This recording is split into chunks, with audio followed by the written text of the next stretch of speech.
우리 하나님 말씀을 봉독하겠습니다. 디모데후서 2장 3절에서 6절입니다.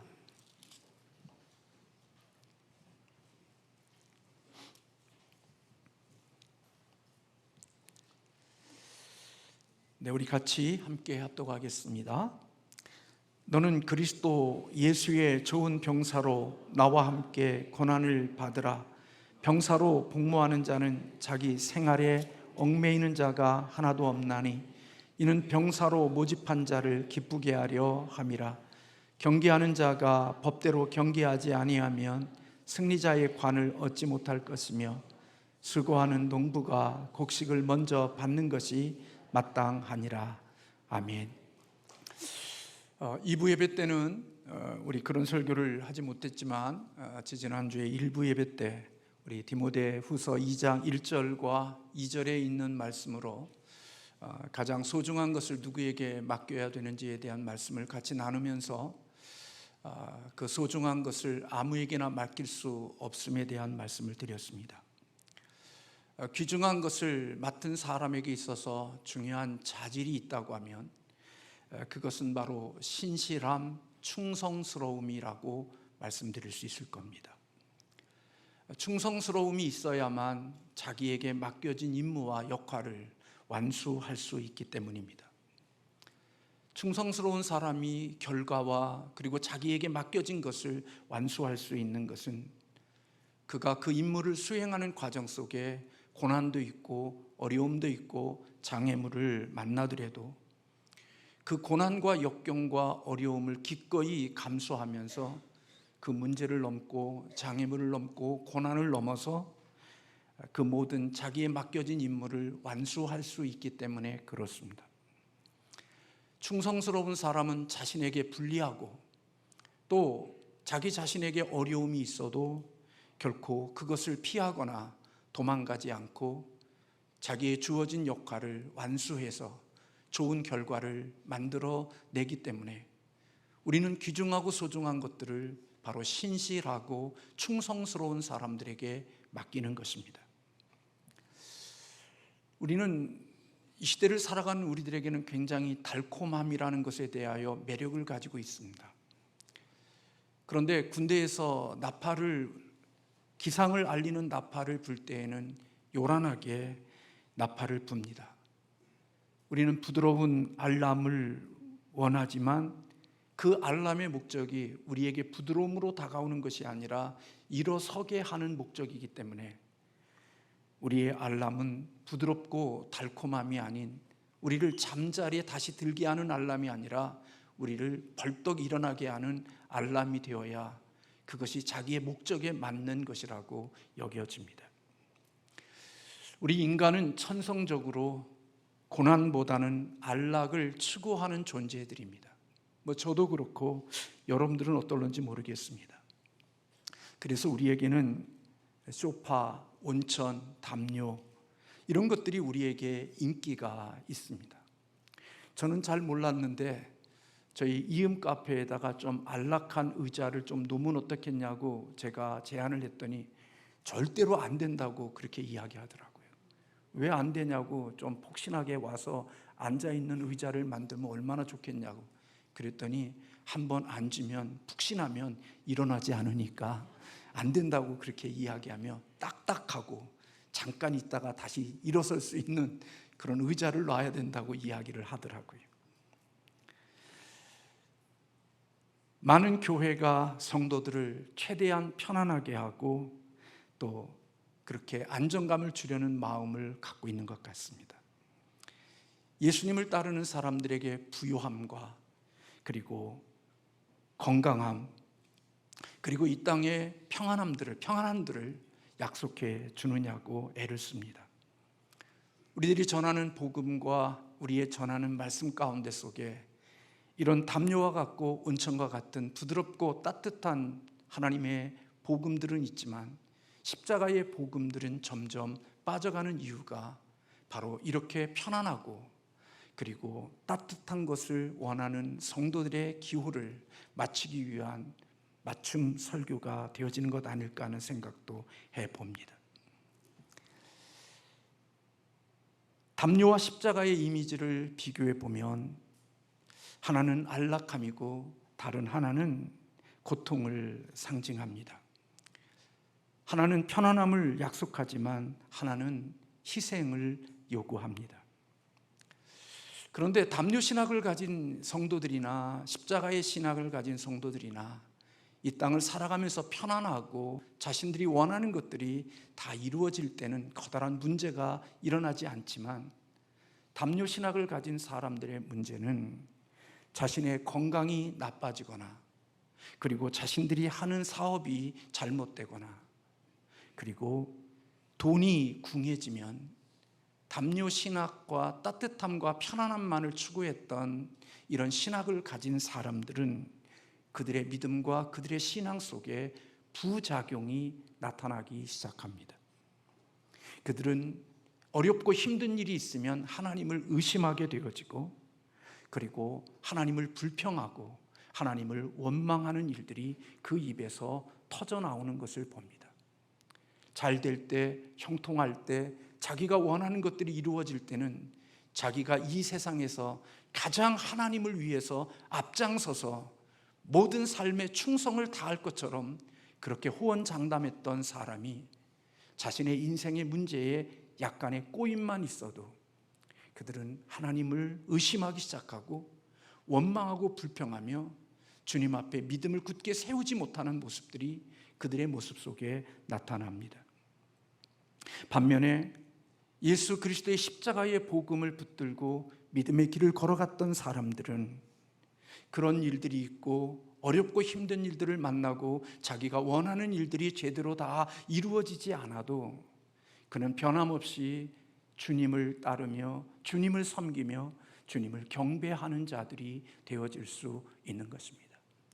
왜냐하면 신앙이 원래 일상의 삶이 그런 십자가의 신앙과 십자가의 믿음을 붙들고 살아왔기 때문에 그들의 인생에 평안할 때도 그렇지만 고난과 어려움이 올 때도 여전히 주님을 붙들고 믿음의 길을 걸어갈 수 있는 자들이 되는 것입니다. 오늘 우리가 살아가는 이 시대는 안락의 문화가 중심이 된 사회라고 그렇게 이야기합니다. 이런 시대를 살아가는 사람들에게 나타나는 특징이 있다고 하면 그것은 시련을, 어려움을, 역경을 견뎌내는 능력이 약하다는 것입니다. 그래서 요즘 18살은 과거 12살 정도의 수준도 되지 않는다는 말을 합니다. 30이 되어 엄마가 되어졌고 아빠가 되어졌는데도 불구하고 너무나 철이 없다는 이야기가 들려집니다. 저도 70이나 80대신 90대신 어르신들이 볼 때는 저도 철이 없는 사람이라고 느껴질 수 있지만, 제가 볼 때 30대 되어진 사람들 속에 저희 자녀들을 보면 때로는 철이 없다라는 생각이 들 때가 있습니다. 예전에는 어렵고 힘든 일들을 견뎠고 그 나이 되면 정말 여러 가지 많은 영역에서 귀한 일들을 이루었는데 할 수 있는 것들이 별로 없는, 그리고 작은 연약함과 인생의 어려움을 만나게 되어지면 그것에 대해서 어찌할 줄 모르는 연약한 사람들의 모습을 보게 됩니다. 그것은 이전 시대에 상상할 수 없는 안락한 삶이 우리에게 가져다 준 하나의 결과일 수 있다는 생각도 해봅니다. 여러분, 우리 대한민국은 정말 편안하게 살려면 너무나도 편안하게 살 수 있는 나라입니다. 여러분들이 잘 아는 대로 한강에 가서도 짜장면을 먹을 수 있는 나라가 대한민국입니다.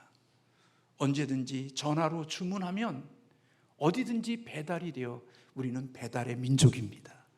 그래서 원하는 시간에 원하는 것을 즉각적으로 먹을 수 있고 가질 수 있는 시대를 살아가는 것이 바로 우리가 사는 이 조국 대한민국의 축복이면서 또 하나 그것이 오는 부작용일 수도 있다는 생각을 하게 됩니다.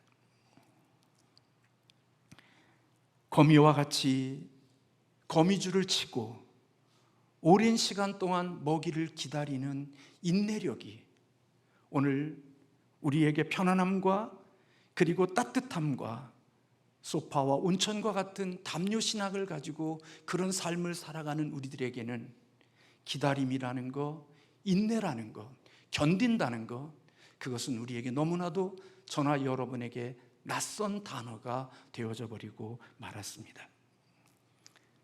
그래서 우리가 사는 이 시대는 지연된 만족이라는 것을 우리는 훈련하지 않았고, 우리 그런 것들에 대하여 배우지 않는 시대가 오늘 우리가 살고 있는 이 시대입니다. 먹고 싶은 것, 가지고 싶은 것, 언제든지 먹을 수 있고 언제든지 가질 수 있는 그런 조급함의 그런 시대, 바로 우리가 살고 있는 이 시대의 한 문화의 단면일 수 있다는 생각이 듭니다. 갖고 싶은 것, 그것을 내가 나중에 가져야 된다는 의식이 저나 여러분에게는 참 많이 사라진 것 같습니다. 그래서 우리들은 가계 부채나 국가 부채나 이런 것들에 대하여 굉장한 오늘 어려움과 위험에 노출되어졌다고 하는 이 이유는 바로 우리들의 삶 속에 지연된 만족이라는 것에 대한 훈련이 우리에게 되어져 있지 않았기에 오늘 우리가 겪는 어려움의 한 단면일 수 있다는 생각을 하게 됩니다. 때로는 우리 자녀들을 기르면서 그렇게 하지 못했지만 지금은 제가 우리 손녀에게 주고 싶은 것들이 있으면 줄 수 있는 능력이 있다고 생각이 됩니다. 그 3살 먹은 애에게 줄 수 있는 게 뭐 있겠어요? 그렇게 큰 돈이 들지 않아도 줄 수 있는 것들이 제가 있는 영향력을 가졌습니다. 제가 아버지로서 자녀들을 양육할 때는 주고 싶어도 돈이 없어서 주지 못했지만 지금은 손녀에게 줄 수 있는 영향력이 있습니다. 그런데 여러분, 제가 살아가면서 발견한 것 중에 한 가지가 알아서 주는 것은 결코 그 아이 교육에 유익이 되지 않는다는 사실을 제가 알았습니다. 그가 원하지 않았는데, 그가 바라지 않았는데, 그가 필요하지도 않았는데 내가 알아서 앞서서 그의 것을 사주는 것은 결코 그의 교육과 그의 인성과 그가 자라는 데 있어서 결코 도움이 되지 않는다는 사실을 알게 되어졌습니다. 고마움을 모르고 소중함을 모르는 그런 모습들을 보면서 이것은 정말 내가 뭔가를 얻을 때 기다리고 인내하고 참아서 내가 가졌을 때 그의 가치를 알고 그것을 소중히 여기고 오래오래 간직할 수 있는 것이지, 미리 알아서 줘봤자 그 가치도 알지 못할 뿐만 아니라 그것에 대한 소중함을 알지 못한다는 사실을 깨달았습니다. 바보같이 너무나 늦게 깨달았죠. 여러분들은 미리 다 한 건데. 그래서 어느 날 저의 그 하나와 함께 약속했습니다. 마트에 가서 저금통장 2개를 사서 이거는 하나 거, 이거는 할아버지 거, 그리고 이 저금통에 돈이 모이면 이 저금통을 잘라서 하나가 하고 싶은 것, 할아버지가 하고 싶은 것 같이 하자고 약속하고 지금 저금통에 돈을 모으고, 제가 그것 없이도 사줄 수 있는데도 불구하고 제가 많이 인내하고 견디고 있습니다. 어떤 경기에서든지 우승을 경험한 선수라면 지연된 만족이라는 것이 어떤 것인지를 압니다. 승리하는 선수들에게는 승리를 위해서 하고 싶은 것들을 다 하고 사는 법이 없습니다. 승리를 위해서 자기의 마음과 자기의 원함과 자기 하고 싶은 것들을 잠시 뒤로 밀어놓는 지연된 만족을 훈련하며 사는 것이 운동선수들의 특징이라고 여겨집니다. 그리고 그 승리를 거둔 이후에도 또다시 지연된 만족의 보상을 받기 위하여 또다시 훈련하고 연습하는 것이 운동 경기하는 선수들의 모습들이고 좋은 승리를 거둔 사람들의 특징인 것입니다. 오늘 우리 자녀들과 함께 예배하지만 저는 우리 자녀들에게 이런 마시멜론의 책과 같이 지연된 만족을 훈련할 수 있는 아이들이 되어지는 것, 그런 성품과 그런 훈련이 되어진다는 것은 오늘 이 시대를 살아가는 그들이 이 세상에서 뭔가 귀한 리더가 될 수 있고 사람들을 이끌어갈 수 있는 지도자가 될 수 있는 성품 중에 하나라고 여겨집니다. 지연된 만족을 실천하는 사람들에 보면 그들에게는 언제나 두 가지를 염두에 두고 삽니다. 첫째는 지금 노력하고 나중에 소중한 것을 얻겠다고 하는 마음의 자세인 것입니다. 그래서 오늘 본문 3절의 말씀에 보면 너는 그리스도의 예수의 좋은 병사로 나와 함께 고난을 받으라 그랬습니다. 좋은 군사가 되기 위해서는 고난의 시간을 지나지 않으면, 훈련의 시간을 지나지 않는 사람은 결코 좋은 군사가 될 수 없습니다. 훈련에서 흘리는 땀 한 방울이 전쟁의 피 한 방울과 같다는 이야기가 있는 것은 결코 오늘 땀 흘리는 훈련의 시간이 있을 때 결국 중요한 것에서 내 생명과 내 목숨을 지킬 수 있는 결과를 얻게 되어진다는 것입니다. 그래서 어떤 사람은 그렇게 이야기하잖아요. 훈련의 내용이 계급을 결정한다, 그런 이야기합니다. 높은 계급일수록, 지도자가 되어지는 사람일수록 그가 받는 훈련은 강도가 높고 그리고 힘든 훈련이 있다는 것입니다. 근데 여러분 생각해 보십시오. 훈련이라는 단어를 사용할 때 여러분들 거기에 즐거움이라는 단어가 떠올랍니까? 훈련이라는 단어를 사용할 때 거기에 우리가 오는 그런 편안함이라는 이미지가 떠오릅니까? 아닙니다. 훈련이라는 단어는 우리에게 고난과 역경과 힘듦이 떠오르지 그곳에 결코 편안함이나 우리의 사람처럼 따뜻함, 그런 것들이 느껴지지 않습니다.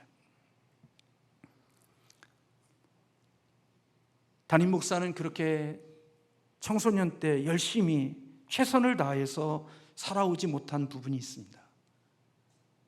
열심히 공부하지 않았고 하나님이 주시는 시간들 속에 성실하게 살아오지 못해서 늦은 시간에 정신을 차리고 좀 더 그동안 살아보지 못한 것들에 대한 것들을 보강하려고 나름대로 애를 쓰는데, 그게 그 시기에 청소년 때 그렇게 살아보지 못한 것에 대한 그때의 그 열심에 비하면, 그렇게 살았으면 훨씬 더 좋은 결과가 나왔을 텐데 늦은 시간에 그렇게 애를 써봤자 별로 효과가 없다는 것을 깨닫게 되어집니다. 우리 학생들이 함께 이 자리에 와 있지만 학생 때는 시험 공부를 하면서 자기의 미래의 그 좋은 날들을 위해서 오늘 누리고 싶고 만족하고 싶고 즐기고 싶은 그것들을 미루는 훈련이 되어지지 않으면 결코 좋은 사람이 될 수가 없는 것입니다. 마라톤을 위하여 달리는 운동선수도 마찬가지고 권투 선수도 마찬가지입니다. 모두가 다 자기의 좋은 결과를 위하여 오늘을 훈련하고 힘들고 어려움을 감수하며 그 시기를 보내는 것 같습니다.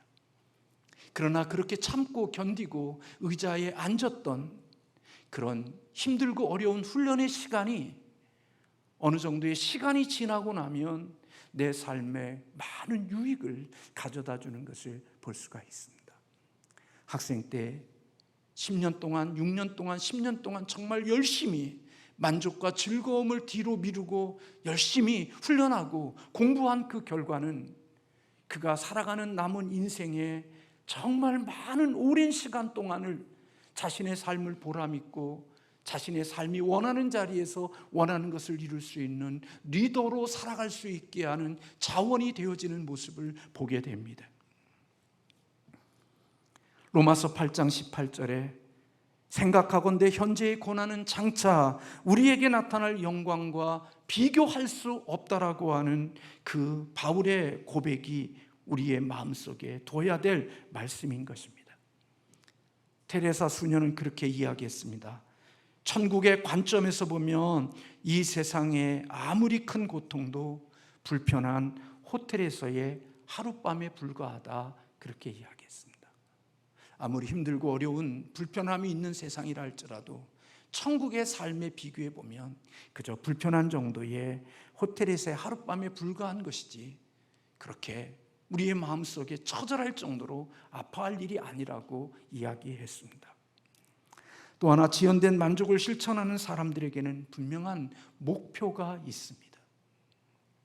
목표가 없는 사람, 꿈이 없는 사람, 그들은 결코 지연된 만족이라는 것의 의미를 모릅니다.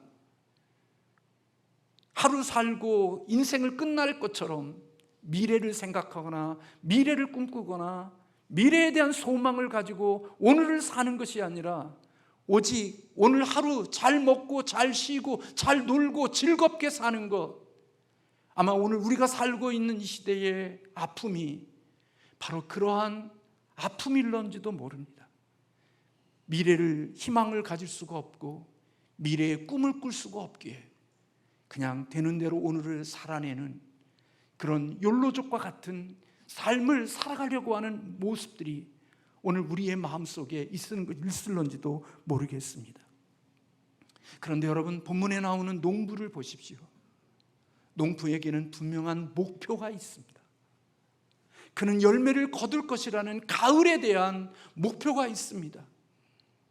그 목표가 있기에 겨울부터 봄과 여름을 정말 힘쓰고 애쓰고 당신이 하고 싶고 자신이 하고 싶은 것들을 다 하면서 살지 않는 모습을 봅니다. 저희 큰아버님 댁이 예전에 평택에 있었습니다. 겨울에 방학 때 한 번씩 가면 한 골방에 이만한 쌀이나무 같은 걸로 해서 뺑 둘러서 거기에다가 고구마를 다 쌓아놓았습니다. 저희는 그냥 못 모르고 그 고구마를 가져다가 먹기도 하고 까서 잘라서 먹기도 하고 그랬습니다만은 농부들은 겨울에도 봄에 농사를 위해서 뭔가를 준비하며 씨앗을 준비하고 뭔가를 준비하면서부터 봄, 여름을 4계절 중에 추수할 때를 위하여 준비하고 삽니다.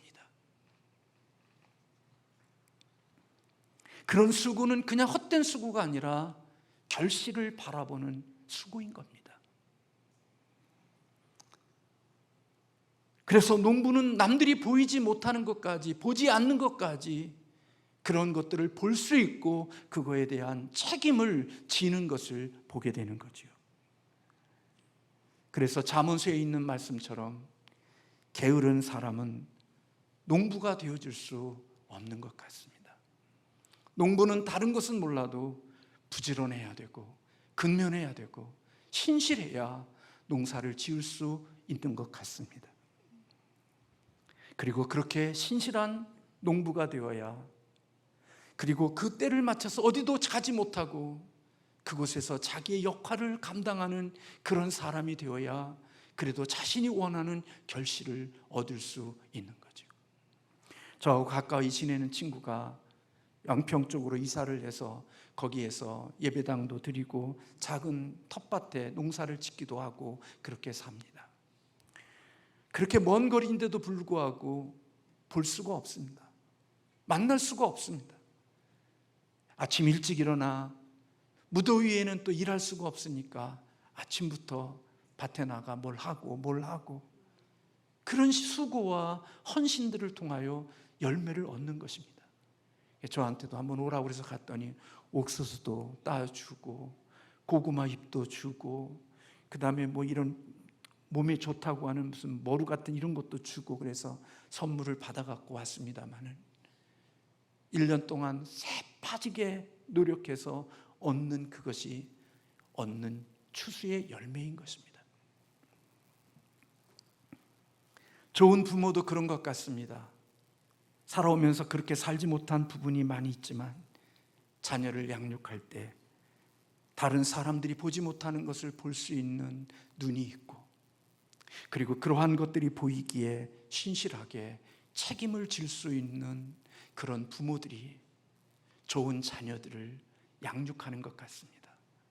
자기 몸뚱아리 하나, 이 땅에 썩어질 육체 하나 돌보느냐고 하나님이 내게 주신 유산으로 주신 귀중한 선물들을 돌보지 아니하고 오직 자기 하나만을 돌보며 살아가는 그런 사람이 아닌, 내가 이 땅에 사라지고 내가 이 땅에 없어져도 이 땅에 남겨진 하나님의 생명을 통하여 여전히 하나님의 아름다운 열매를 이어갈 것을 기대하며 오늘 그 자녀를 위하여 심고 가꾸고 돌보는 그런 부모들에 의하여서 다음 세대의 자녀들이 아름답고 건강한 열매로 자라나는 것 같습니다. 복음의 일꾼도 그와 같은 것이라고 여겨집니다. 우리가 살아가는 가운데 속에 바울이 하나님의 귀중한 복음을 아무에게나 맡기지 말고 충성된 사람들에게 맡기고 신실한 사람들에게 맡겨야 될 이유는, 그가 맡은 신실한 그 복음을 신실해야만 다음 사람들에게 바톤을 넘겨줄 수 있으니까. 신실하지 못한 사람은 중도에 부도내버리고 책임을 감수하지 않고 아무것도 모른 척 해버리고 잊어버리고 말아서 그 복음이 다음 세대로 넘어가지 않고 멈춰져 버리니까 하나님의 귀중한 복음을 아무에게나 맡기지 말고 신실하고 충성된 사람에게 넘겨서 그가 또다시 그 바톤을 다른 사람에게 넘겨줄 수 있는 자가 되게 하라고 하시면서 오늘 본문에 있는 군인의 이야기, 또 농부의 이야기, 또 어떤 이야기가 있습니까? 오늘 본문에 있는 말씀 속에 보면 그런 이야기들이 기록되어져 있는 것입니다. 사랑하는 성도 여러분, 많은 사람들이 이 땅을 살아가면서 저나 여러분이나 너무나도 많은 욕심을 가지고 살아가는 모습들이 우리에게 있습니다. 식물을 분갈이할 때에는 그 화초가 그 화분이 감당할 수 없을 정도로 컸기 때문에 분갈이를 하는 겁니다. 다시 말하면 나를 좋은 땅에 심어 놔달라고 말하는 게 아니라 내가 큰 나무가 되는 것이고 큰 화초로 자라는 것이 먼저입니다. 그렇게 자라면 분갈이가 필요한데 자라지도 않았으면서도 우리는 내가 큰 화분에 심겨져야 되고 멋진 곳에 심겨져야 된다고 생각하며 살아가는 모습이 우리에게 있을 수 있는데 아닙니다. 먼저 저나 여러분이 큰 화분에 식물이 되고 화초가 되어지면 그 다음에 화분갈이가 우리에게 필요할 수 있는 것입니다. 그런데 자라지도 않았고 크지도 않았고 성숙하지도 않았으면서도 불구하고 나를 큰 곳에 아름다운 그릇에 나를 심겨놓지 않는다고 원망하고 불평하고 살아가는 것은 지혜로운 삶의 방식이 아닌 것 같습니다. 우리 자녀들을 양육하면서 때로는 부모로서 그가 원하는 것 다 주고 싶고 필요한 것 다 주고 싶지만 우리는 그런 것보다는 그가 먼저 하나님 앞에서 그런 사람으로 자라고 성숙한 사람이 되게 하는 것이 오늘 우리에게 있어서 중요한 일일지도 모르겠습니다. 어떤 일을 할 때마다 그게 작은 일이라 할지라도 온 마음 다하여 성실하고 신실함으로 자기의 맡겨진 일들을 감당할 수 있는 사람이 되게 하는 것. 그래서 여러분, 위대한 철학자는 그런 이야기를 했다고 합니다. 부엌으로 가라. 거기에도 신은 있다. 비록 하찮고 보잘것없는 일이라 할지라도 거기에도 중요한 의미가 있다고 이야기했습니다. 작은 일이라도 업신여기고 작은 일이라고 등한시하는 사람, 그들에게는 결코 큰 일을 맡길 수가 없다는 것이 하나님의 법칙입니다. 왜 그럴까요? 왜 작은 일을 감당하지 못하고 작은 일이라고 업신여기는 사람에게는 왜 하나님이 큰 일을 맡기시지 않는 걸까요? 여러분, 저나 여러분이 잘 알지만 작은 일에 열심히 성실하게 최선을 다해서 정성을 쏟다 보면 그에게 하나님이 주시는 능력이 있습니다. 마치 우리가 운동을 할 때 우리가 운동할 때 우리에게 몸에 근력이 생기는 것처럼 작은 일에 충성하고 작은 일에 온전함으로 살아가다가 보면 하나님께서 그에게 영적인 능력을 주시는 것입니다. 그 속에 큰 일을 감당할 수 있는 근력을 하나님이 주시는 것입니다. 그래서 그 사람에게 큰 일을 맡겨도 넉넉히 작은 일을 감당하는 과정 속에서 키워진 영적인 근력과 세상의 근력으로 인하여서 그가 자기의 높은 직장에서의 리더의 자리에 서도, 교회에서 하나님의 영적인 지도자가 돼도 그 지도자의 역할과 사회 조직 속에서 자기의 주어진 그 직분에 걸맞는 영향력을 발휘할 수 있는 실력 있는 자가 되어 그 역할을 감당할 수 있기 때문에 작은 일 그 일들이 모여서 큰 일을 감당할 수 있는 영향력이 있는 능력을 가지는 자가 되기 때문에 그런 것입니다.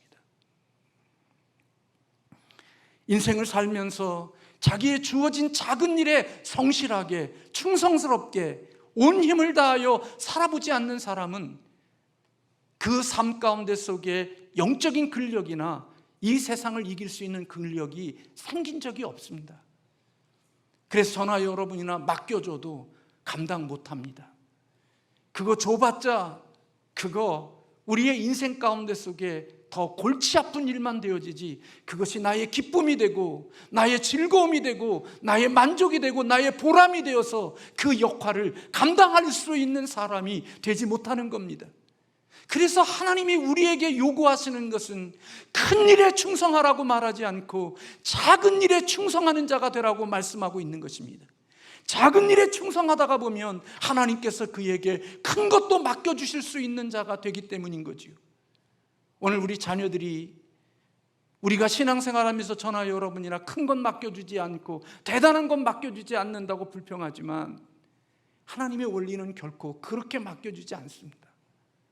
작은 것에 하나하나 성실함으로 자신의 영적인 근력을 만들어서 1kg 들었던 몸이 2kg가 들 수 있게 되고 2kg 몸 든 몸이 3kg 들 수 있지 1kg도 못 든 사람이 무슨 5kg를 어떻게 들 수 있겠어요?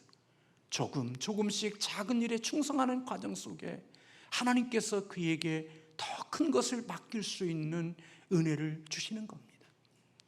자녀들을 양육하면서 내 자녀의 모습은 보지 않고 세상에 있는 것들만을 갖다가 내 자녀를 함부로 대하고 내 자식에게 어떻게 그럴 수 있느냐? 아니요. 그런 말을 하기 전에 내 자녀의 모습을 보아야 되고 내 자녀가 어떤 형편인지를 볼 수 있고 그 자녀를 그런 자리에 걸맞는 사람으로 기르기 위하여 하나님께 기도하고 말씀으로 양육시키는 과정이 없이 내가 알고 있는 내 자녀만 진실한 나의 모습이고 다른 사람들과 만나는 관계 속에서 맺는 그 자녀의 모습은 보지 못하고 내 자녀를 함부로 한다고 함부로 말하고 살면 결국은 얻어지는 결과가 아름다운 것이 없다는 것입니다. 사랑하는 성도 여러분, 우리가 십계명이 하나님의 사랑과 이웃 사랑이 하나님의 모든 것에 경첩과 같다고 말씀을 드린 것처럼 오늘 신실함이 우리의 인생의 경첩과 같다는 말이 있습니다. 무거운 문이지만 그 문이 매달릴 수 있는 게 바로 경첩 2개, 3개에 그 무거운 문이 매달려서 열리기도 하고 닫히기도 합니다. 우리 지하실에 있는 그 주차장에 있는 철문이 떨어져서 그게 아주 보기 싫었는데 그래서 그것을 뭔가 어떻게 수리하려고 지금 준비 중인데 어느 우리 문 집사님과 우리 또 집사님이 거기에다가 경첩을 해서 이렇게 달아놔서 붙여놨더라고요. 그 문을 무거운 문을 우리가 열려고 하면 열려지지도 않고 닫혀지지도 않는데 그 작은 경첩에 그 문이 달리면 그 문이 열려지기도 하고 닫혀지기도 하는 쉬운 것들이 이루어지는 것처럼 우리의 인생의 충성스러움, 신실함이라는 것은 바로 이런 경첩과 같은 역할을 한다는 것입니다. 많은 사람들이 자신의 인생의 경첩을 만드는 일에는 관심을 두지 않고 무작정 큰 문만, 대문만 만들면 된다고 생각하는데, 결코 그 큰 문이 열리고 닫히는 것이 쉽지 않은 것은 내 인생의 신실함과 충성스러움이 없으면 결코 그 문들이 열려지거나 닫혀지는 것에 많은 불편함을 가져다 준다는 것입니다. 그래서 하나님은 충성스러운 사람을 찾는 것입니다. 적은 일이라도 하나님은 그 일에 신실함으로 감당하는 사람들을 주님은 찾으시는 겁니다. 제가 말씀을 준비하다가 오래된 책이지만 제가 다시 한번 꺼내봤습니다. 거기에 예전에 제가 발견하지 못했던 그런 내용들이 기록되어져서 한번 같이 보려고 합니다. 플라이드 맨클랑이라는 분이 쓴 책 가운데 속에 안락한 교회와 헌신된 교회를 이렇게 대비시켜 놨습니다. 제가 한번 읽어드릴게요. 안락한 교회, 서로 마음이 편해야 소모임이 운영된다. 헌신된 교회, 소모임은 새로운 삶의 방식이다. 안락한 교회, 서로에게 해가 안 되는 사람들이 모인다. 헌신된 교회, 순종하는 사람들의 모임이다. 안락한 교회, 교회는 친교 공동체이다. 헌신된 교회, 교회는 동지적 연합 공동체이다. 안락한 교회, 하나님의 뜻을 내 생활에 맞춘다. 헌신된 교회, 내 생활을 하나님의 뜻에 맞춘다. 안락한 교회, 성경의 교훈을 내 생활에 맞춘다. 헌신된 교회, 내 생활을 성경의 가르침에 맞춘다. 안락한 교회, 복음을 세상에 맞춘다. 그렇죠? 복음을 세상에 맞추죠. 그렇기 때문에 세속적이고 부족한 복음이 되어 그들이 원하고 그들이 바라는 것들만 전하는 복음을 전하죠. 그런데 헌신된 교회는 복음을 통해 세상을 변화시킨다. 안락한 교회, 선교는 선교사의 몫이다. 헌신된 교회, 우리는 모두 하나님의 선교에 순종하도록 부름을 받았다. 안락한 교회, 하나님은 어떻게 선교하시는가? 헌신된 교회, 하나님은 어떻게 선교하기를 원하시는가? 선교를 위해 하나님이 내게 원하시는 모습은 무엇인가? 안락한 교회, 가깝고 친한 사람들의 친교 중심 모임이라면, 헌신된 교회는 서로 순종을 격려하며 급진적이고 사랑으로 뭉친 친구들. 이 표에 의하면 우리 교회는 안락한 교회입니까? 헌신된 교회입니까? 우리의 신앙은 안락하고 편한 침대와 같고 소파와 같고 우리 무릎에 있는 담요와 같은 신앙입니까? 아니면 하나님이 기뻐하는 십자가를 지는 헌신된 성도로 살아갑니까? 안락함이 삶이 일상이 되어진 사람은 교회나 세상에서도 그 어떤 리더의 자리에 쓸 수가 없습니다. 하나님이 그런 자리에 세우시지 않습니다. 세운다 할지라도 그 결과가 아름답지 못합니다. 그래서 하나님은 충성된 사람, 신실한 사람, 자기에게 주어진 만족을 지연시킬 수 있는 만족된 지연을 가지고 오늘을 사는 사람, 그것이 하나님 나라에 살아가는 사람들의 삶의 공식임을 우리에게 가르쳐주는 것입니다. 제가 여러분들에게 11조를 드릴 때 갑을 11조 드리고 갑을 감사 드리란 적이 없습니다. 하나님의 주신 것 안에서 헌신하는 것이지, 갑을 11조 드리고 갑을 헌금 드리라고 제가 여러분에게 강요한 적 없습니다. 하나님의 일상의 삶들이 모여서 하나님 앞에 그런 삶을 살다가 보니까 많은 것도 하나님께 헌신할 수 있는 영향력을 주시는 것이지, 하나를 드리지 못하는 사람에게 어떻게 열을 드릴 수 있는 사람이 될 수 있겠습니까? 그런 법은 없습니다. 하나를 드리고 둘을 드리는 이런 벽돌을 쌓는 것과 같은 충성스럽고 신실한 삶의 열매가 있는 자들이 높은 담을 쌓을 수 있고 높은 집을 지을 수 있는 것입니다.